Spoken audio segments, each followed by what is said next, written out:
안녕하세요.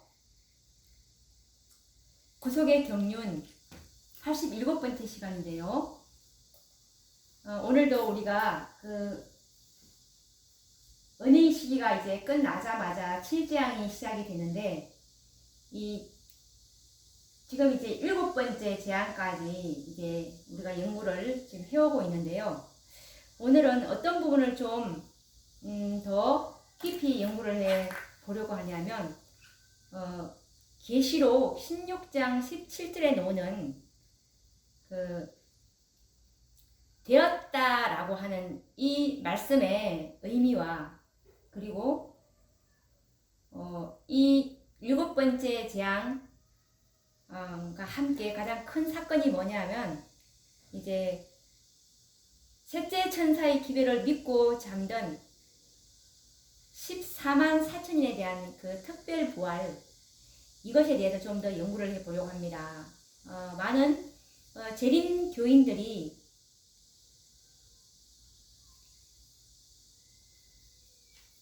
(14만 4천인들은) 죽은 자들은 포함이 되지 않는다라고 이렇게 알고 계시는 분들이 너무나 많습니다. 우리가 이것이 말씀에 근거한 것이 아니라는 그 사실을 우리가 오늘 성경과 증거의 말씀으로 우리가 확정을 해 보셔야 합니다. 왜냐하면 우리가 믿음으로 의를 얻기 때문에 이 믿음의 실체는 곧 하나님의 말씀입니다. 하와가 사탄의 그 거짓을 믿음으로 품성이 변한 것처럼, 우리가 이 거짓 교리와 유전을 통해서 사단은 우리의 품성을 일그러지게 합니다. 한번 우리가 이거 한번 확인해 볼까요? 이 거짓이 얼마나 위험한 것인지. 많은 분들이 우리의 그 각자의 생애만 올바르면 된다고 생각하는 분들이 많은데, 이 생애는 하나님의 말씀으로 이루어져야 이것이 하나님께서 주시는 의를 얻을 수가 있는 것인데, 만약에 우리가 거짓 것을 믿고 있다면 우리는 이 의를 얻지 못합니다. 왜냐하면 사단이 거짓을 통해서 자기의 품성을 우리에게 이식시키기 때문에, 이 성령은 하나님의 품성을 우리에게 이식을 시켜주시는데, 성령은 오직 진리를 통해서만 활동하기 때문에, 역사하기 때문에, 마찬가지로 사탄은 거짓 것을 통해서, 거짓 것을 매개로 해서 자신의 품성을 우리에게 전가를 시킵니다. 그런 것처럼 우리가 무엇을 믿느냐가 하는 것이 우리 기독교인들의 가장 중요한 문제입니다. 진리냐 오류냐, 이것이 우리가 얼마나 중요한지를 깨닫는다면은 참으로 정말 이 기독교계에 엄청난 이 개혁이 일어날 것입니다. 자, 그러면 우리가 아까 시대의 소망 671페이지에 보시면, 이 거짓을 통해서 사단이 자기의 품성을 이식시키고 우리의 품성을 일그러지게 한다는 말씀을 우리가 한번 확인을 해 봐야 합니다. 그래서 14만 4천인들이 죽음을 한번 경험한 사람들이 포함되는 것이랑, 아니면 한 번도 죽음을 경험한 사람들이 포함되지 않는다라고 하는 것이, 이것이 뭐가 중요하냐라는 이런 질문을 하는 분들이 많이 있는데요. 이것이 얼마나 위험하다는 것을 우리가 알아야 합니다. 거짓이냐 오류냐 하는 문제이거든요. 그래서 이거는 671페이지인데, 이것이 너희는 근심하지 말라는 장이 있는데요. 자, 보시면 너희는 마음에 근심하지 말라라는 그 장이 있어요. 시대의 소망 제73장에 있는데 읽어보도록 하겠습니다. 거짓 교리와 유전을 통하여 사탄은 마음을 지배하는 세력을 얻는다. 그는 사람들을 거짓 표준으로 인도함으로 품성을 일그러지게 한다.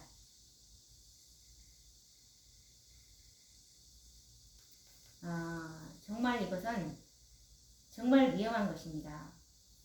그래서 우리가 오늘 이 거짓과 오류를 이제 우리가 이 들춰내는 일을 해야 하는데요. 아무렇게나 믿어도 된다라는 이런 생각을 하는 분들이 혹시 있다면 이것이 얼마나 위험한지 우리가 아까 이 성령께서 하시는 일과 또 이 거짓을 통해서 사탄이 거짓을 매개로 사탄이 어떻게 역사하는지를 알게 된다면 정확하게 아는 게 너무 중요하겠죠. 처음에 아담과 하와가 타락했을 때도 마찬가지입니다. 사탄이 정말 그 아무렇지 않는 거, 정말 조그만 거, 아무렇지 않은 것은 아니겠지만 정말 조그만 것, 사실 그 열매 하나 우리가 볼 때 정말 사소한 것이지 않습니까? 그런데 사탄이 자기의 그 거짓을 통해서 이 하와에게 접근을 했고 하와가 이것을 받아들였을 때 어떻게 됐습니까? 이 작은 것을 통해서 이 하와는 품성이 완전히 변해버렸습니다. 의의 옷이 완전히 벗겨져 버렸죠. 이것을 통해서도 우리가 볼 때 얼마나 이 사탄이 말한 이 거짓 것이 얼마나 위험한지, 오늘도 여전히 사탄은 이 거짓을 통해서 이런 식으로 우리의 품성이 완전하지 못하도록 우리가 오류에 대해서 경각심을 가지지 못하고 이렇게 믿으면 어떻고 저렇게 믿으면 나는 이것에 대해서 예민하지 못하게 지금 우리를 기만하고 있습니다. 그럼 우리가 정말 바르게 알아야 되겠죠. 그래서 계시록 16장 17절 말씀을 보시면 일곱째가 그 대접을 소돔에 큰 음성이 성전에서 보좌로부터 나서 가로되 되었다 하니라고 기록이 되어 있습니다. 성전에서 이제 성전에 있는 그 보좌로부터 되었다라고 하는 이제 그 음성이 일곱째 재앙 때 이 말씀이 이제 들려오게 됩니다. 이때는 이 육체적인 고통과 죄로 인한 정신적인 고통 속에서도 하나님의 남은 백성들은 14만 4천인들이죠. 살아계신 하나님의 인받은 자들은 14만 4천밖에 없기 때문에 이때 의인들은 14만 4천밖에 없습니다. 그래서 이 하나님의 백성들은 그분의 말씀을 붙들고 이제 실험을 하게 되는데요. 자신들의 무가치함을 절실히 느끼며 하나님의 자비하심을 간구하고 있습니다.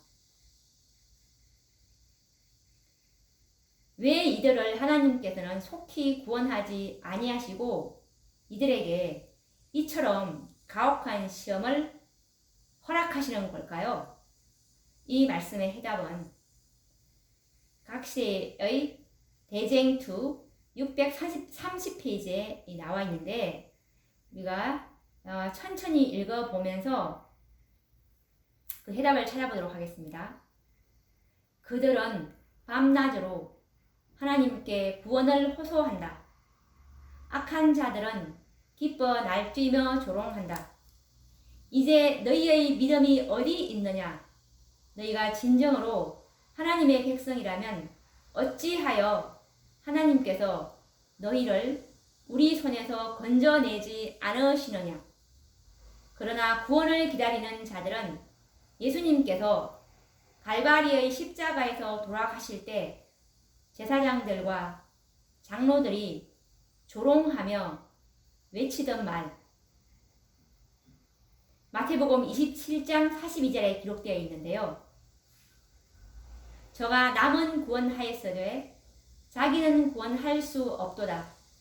저가 이스라엘의 왕이로다. 지금 십자가에서 내려올지어다. 그러면 우리가 믿겠노라. 라고 하던 말을 기억한다. 야곱과 같이 모든 사람은 하나님과 씨름을 계속한다. 그들의 얼굴에는 그들의 마음속에 있는 고민이 나타난다. 모든 사람의 얼굴은 창백해진다. 그러나 그들은 열렬한 간구를 그치지 않는다. 사람들이 만일 하늘의 사물을 볼 수 있다면 그들은 능력 있는 천사의 무리가 그리스도의 인내의 말씀을 지켜온 사람들을 둘러 진치고 있는 것을 보게 될 것이다. 천사들은 부드러운 동정심으로 그들의 고통을 바라보고 그들의 기도를 들었다.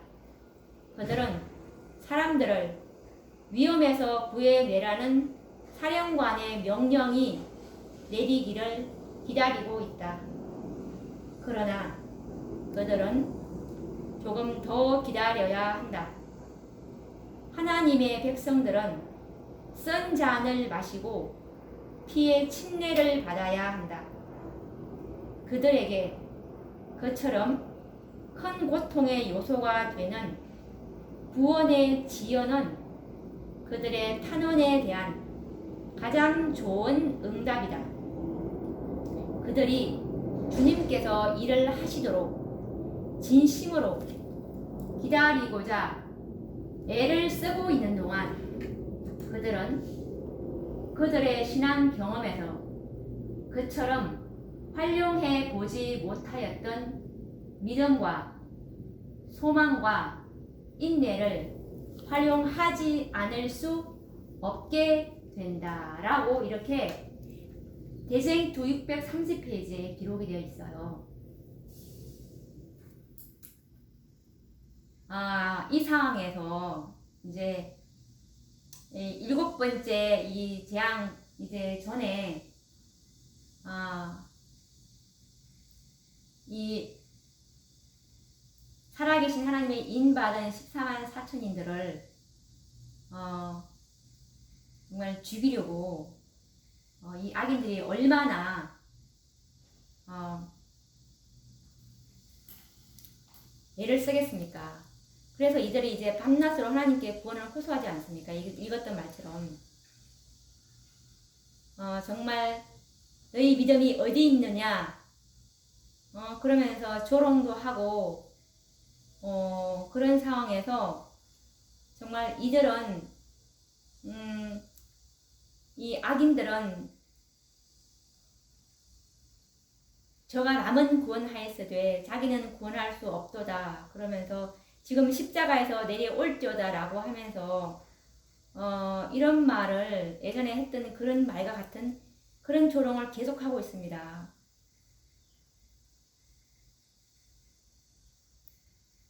그래서 이들은 14만 4천인들은 야곱과 같이 이제 하나님과 씨름을 계속하고 있는데요.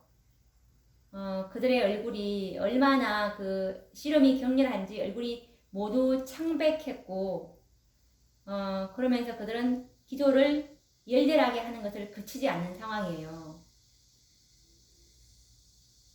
이때 정말 아무도 이들 곁에 없는 것 같지만 우리가 눈이 열려 있다면 이때 이 7째 재앙 전까지도 이 천사들은 이 인내의 말씀을 지켜온 14만 4천인들을 둘러 진치고 있는 모습을 이제 보게 될 것입니다.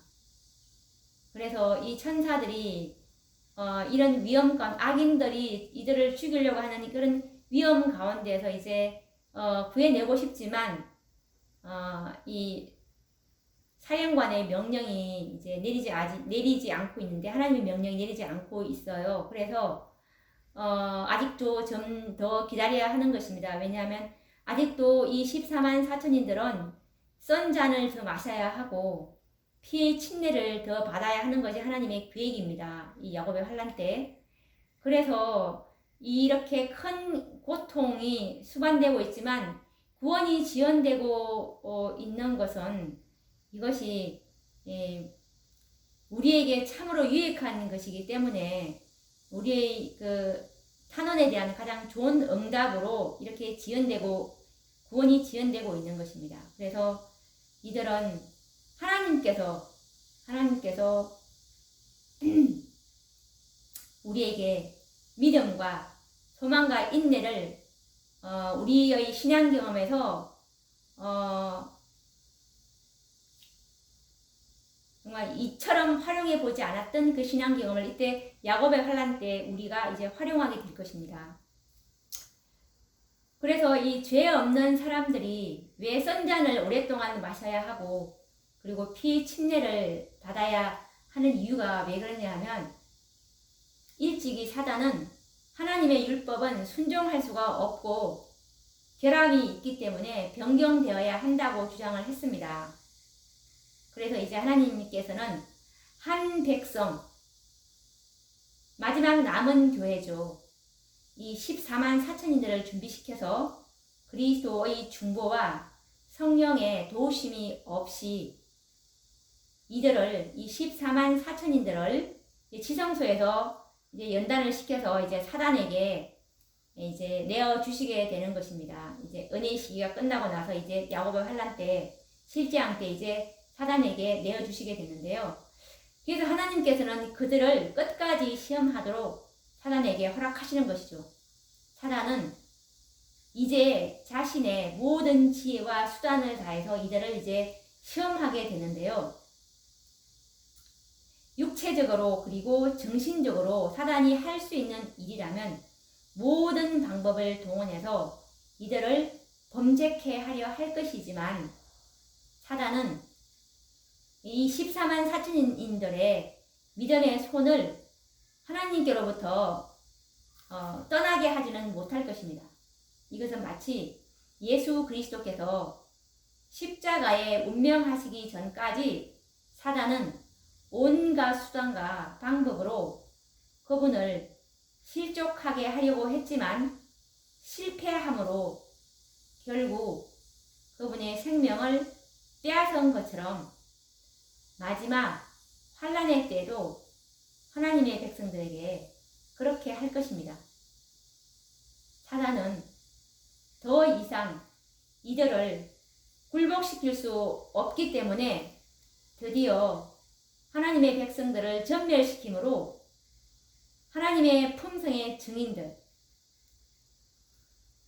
하나님의 율법에 결함이 없고 온전히 순종할 수 있다는 이 증인들인 14만 4천인들을 없애버리고자 계획하는 것입니다.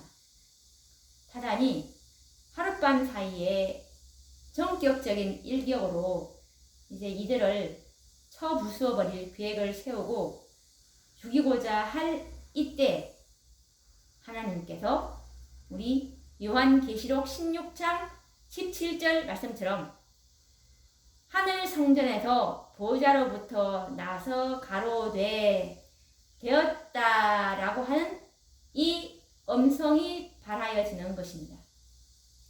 사단이 의로운 백성들을 죽이고자 하는 것은 더 이상 유혹하거나 넘어뜨릴 수 없다는 뚜렷한 증거가 되는 것입니다. 하나님의 도우심이 전혀 없는 가운데서 뿐만 아니라 그 무서운 환난과 고통 속에서도 이 썩을 육체를 가진 인간들이 하나님의 거룩한 율법을 지킬 수 있었기에 이제야말로 하나님의 율법은 완전하고 결함이 없는 율법이라는 사실이 증명되는 것입니다. 사단의 기만은 완전히 이제 다 폭로가 되었습니다.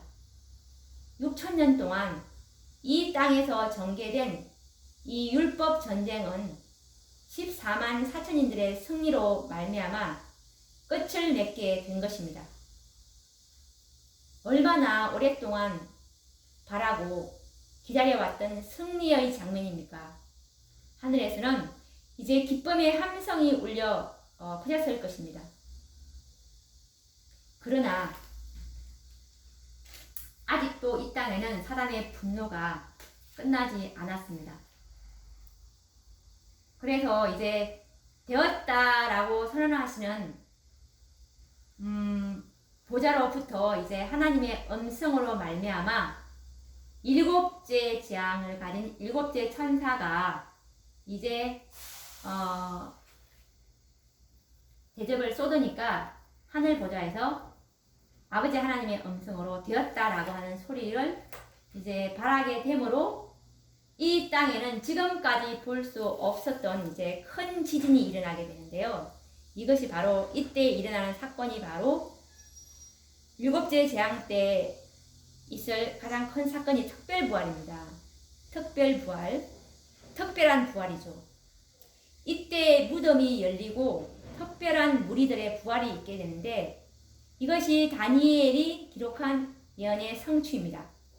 다니엘서 12장 12절 말씀에 보시면 땅의 티끌 가운데서 자는 자 중에 많이 깨어 영생을 얻는 자도 있겠고 수욕을 받아서 무궁히 부끄러움을 입을 자도 있을 것이다 라는 말씀이 기록되어 있죠. 그래서 이 부활은 특별한 무리들의 부활입니다. 영생을 얻을 자와 수욕을 받아서 부끄러움을 입을 악인들의 부활이 동시에 있을 것입니다. 이 특별 부활에 일어날 의인들은 누구이고 그리고 악인들은 어떤 사람인지 우리가 증언의 말씀을 통해서 한번 알아보도록 하겠습니다. 각 시대의 대쟁투 637페이지에 있는데요. 무덤은 열리고 땅의 티끌 가운데서 자는 자 중에 많이 깨어 영생을 얻는 자도 있겠고 수욕을 받아서 무궁히 부끄러움을 입을 자도 있을 것이다. 다니엘서 12장 2절. 셋째 천사의 기별을 믿고 죽은 사람들은 모두 영화롭게 된 몸으로 무덤에서 나와 하나님의 율법을 지킨 자에게 주는 하나님의 평화의 언약을 듣는다. 그를 찌른 자, 계시록 1장 7절, 찌른 자들, 그리스도의 죽음의 고통을 조소하고 조롱한 자들, 그리스도의 진리와 그분의 백성들을 몹시 핍박한 자들도 또한 일어나서 영광 중에 계신 그분을 쳐다보고 충성되고 온순한 사람들에게 주어지는 영광을 보게 된다. 라고 기록되어 있습니다. 이 특별부활에 일어나는 의인들 1844년 이후에 셋째 천사의 기별을 믿고 죽은 이 모든 재림 성도들이 이제 이때에 부활하며 예수님을 찌른 특별한 악인들도 이때에 부활할 것입니다. 만약에 셋째 천사의 기별을 믿고 죽었지만 이때에 부활하지 못한 자들이 있다면 그들은 악인들이 부활하는 둘째 부활에 일어나게 될 것입니다. 그것은 곧 구원에 실패하였다는 것을 의미하는 것입니다. 왜냐하면 셋째 천사의 기별을 믿고 구원 얻을 자들은 첫째 부활에 일어나지 않고 특별 부활에 일어나므로 14만 4천인에 속할 것이기 때문입니다. 재림 성도들이 특별 부활에 일어났을 때에는 이 땅의 상황은 아직 천국이 아닙니다. 이때는 사단의 무서운 분노와 하나님의 진노가 이제 동시에 존재해 있는 일곱째 재앙 초기가 될 것입니다. 이 특별 부활이 일어나는 시기는 일곱째 재앙 초기입니다. 이때는 이제 우박과 지진이 일어나는 천재지변과 그리고 하나님의 진노가 내리는 가운데 이 셋째 천사의 기회를 믿고 죽은 성도들이 부활하게 되는 것입니다. 이때도 여전히 이 다섯째 재앙으로 태양은 빛을 내지 않고, 그리고 간혹 또 태양은 구름을 뚫고 비추이는 살인 광선으로 악인들을 공포에 쌓이게 합니다. 재앙이 막 누적되어 오는 재앙이기 때문에 이 7재앙은 이 7째 재앙 초기에는 첫째 재앙부터 이제 6째 재앙까지 같이 함께 동반되는 재앙이고, 그리고 이게 밤과 낮이 서로 교차되는 자연의 질서가 거의 깨져 있는 그런 상태라고 우리가 생각하시면 됩니다. 악인들에게 이 내리는 재앙은 누적이 되어 오므로 우리가 계시록 16장 11절 말씀해 보시면 이 7재앙은 누적이 되어 옴을 우리가 알 수가 있어요. 그래서 7째 재앙 초에는 아까 말한 것처럼 첫째 재앙에서 7째 재앙까지 모두가 이 땅에 내리고 있는 상황이라고 보시면 됩니다. 이것이 누적되어 있다는 이 말씀이 각 시대의 대쟁투 637, 638에서도 확인을 해볼 수가 있는데요. 짙은 구름은 여전히 하늘을 덮고 있다. 그러나 태양은 때때로 구름을 뚫고 마치 원한에 찬 여호와의 눈처럼 나타난다. 무서운 섬광이 하늘에서 흘러나와 불꽃으로 된 보처럼 지구를 둘러싼다 라고 나와 있죠.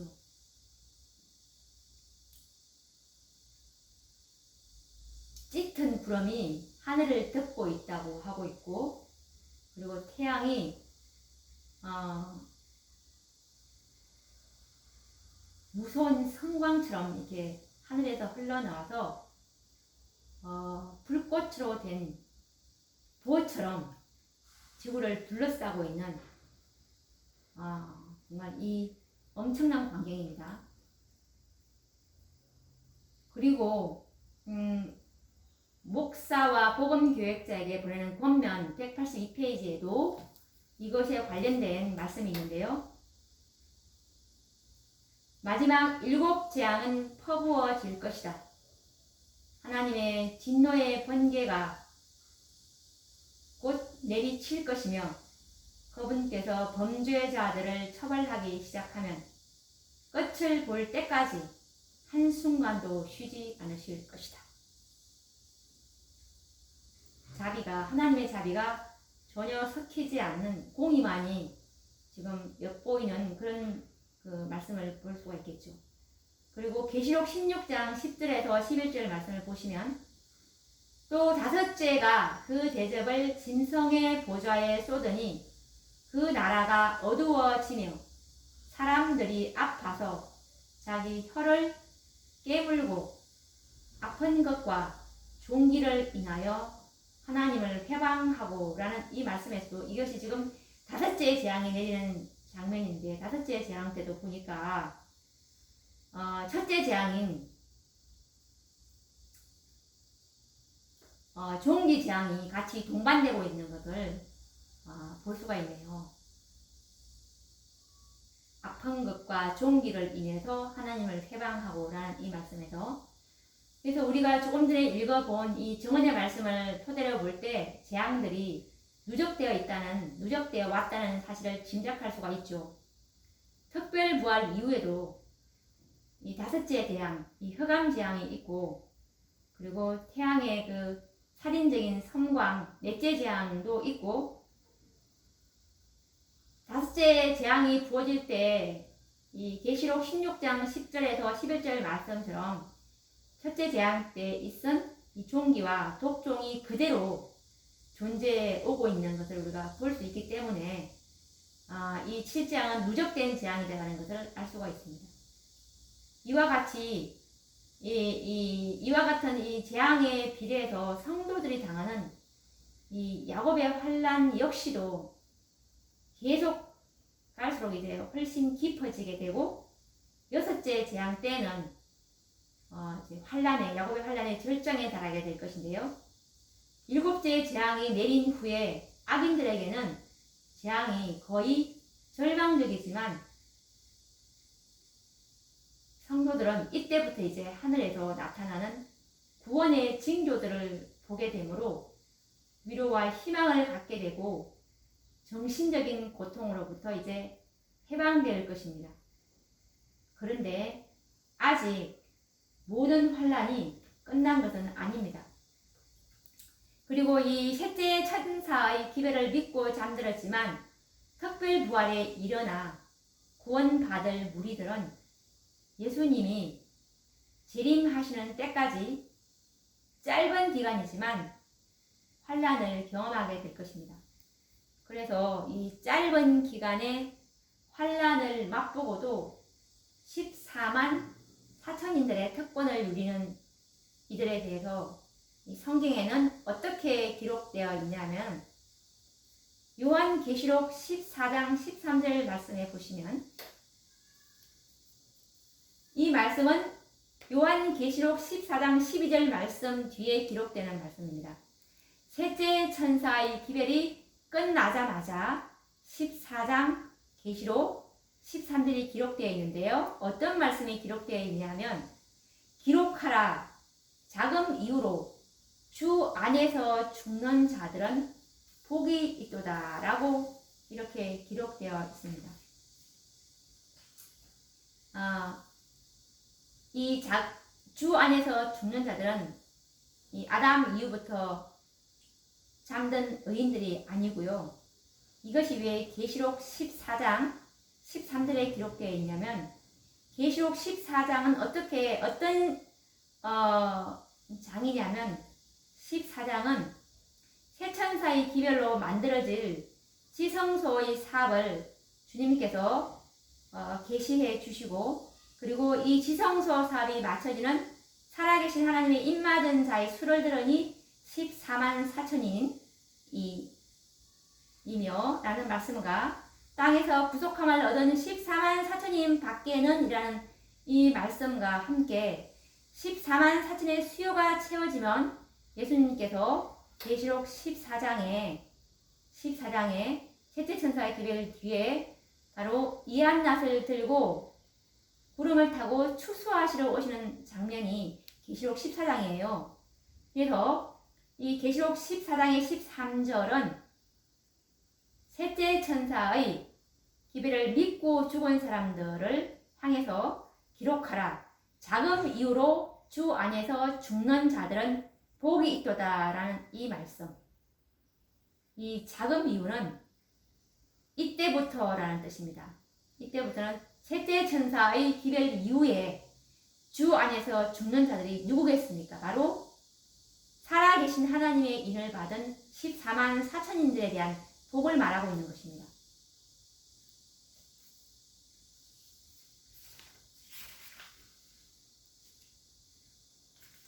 그러면 이 특별부활의 무덤에서 일어날 악인들은 어떤 사람들인지 보면은 이 성경에서는 어떻게 기록되어 있냐면 계시록 1장 7절의 말씀에 보시면 볼지어다 구름을 타고 오시리라 각 인의 눈이 그를 보겠고 그를 찌른 자들도 볼 터이요 라고 기록되어 있습니다.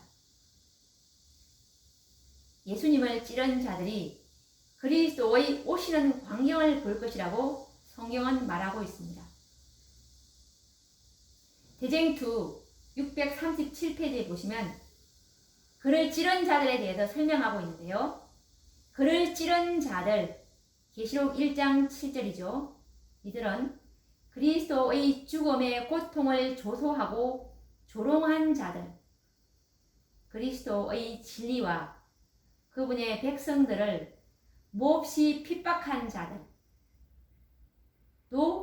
또한 일어나서 영광 중에 계신 그분을 쳐다보고 충성되고 온순한 사람들에게 주어지는 영광을 보게 된다라는 이 말씀에서 이 특별 부활 때 일어나는 이 악인들은 어떤 부류냐면 그리스도 시대에 그 당시에 예수님의 죽음의 고통을 조소하고 조롱한 자들, 이 한 부류가 있고요. 그리고 그리스도의 진리와 그분의 백성들을 몹시 핍박한 자들, 이것을 말하는 이런 분들이 바로 그를 찌른 자들이라는 것입니다. 이들이 이제 예수님의 재림의 광경을 보게 될 것이고, 이 살아계신 하나님의 인을 받는 하나님의 충성된 이 정인들에게 주어지는 영광을 보게 된다고 나와 있습니다.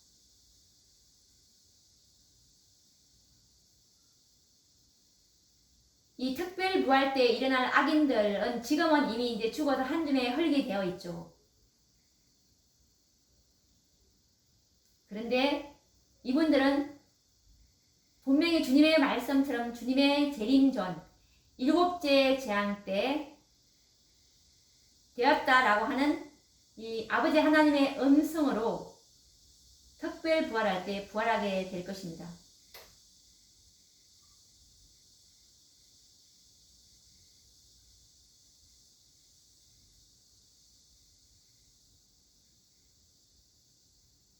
예수님을 죽음에 넘겨준 이 대제사장 가야바도 특별 부활에 일어날 것이 거의 틀림없죠.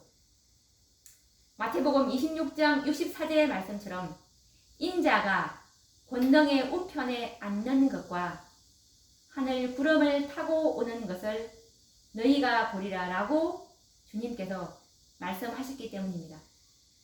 그들은 이제 이와 같은 그리스도의 영광을 보고 산과 바위에게 이르되 우리 위에 떨어져 어린 양의 진노에서 우리를 가리우라 라고 요한계시록 6장 16절에 기록되어 있는 것처럼 예수님 재림 때 이렇게 부러지게 될 것입니다.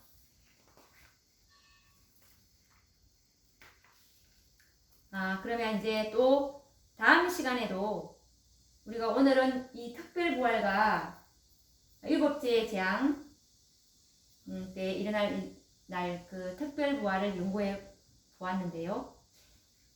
다음 시간에는 이제 특별부활한 이 사건 뒤에 또 어떻게 어떤 순서로 이렇게 또 전개되는지 다음 시간에 또 이어서 연구를 해보도록 하겠습니다. 자, 이제 특별 부활한 이제 악인들을 이제 부활을 시켰으면 그 다음 순서가 이제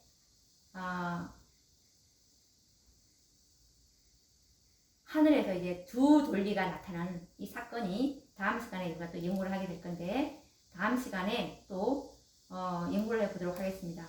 그러면 우리가 또 다음 시간에 뵙도록 하겠습니다. 감사합니다.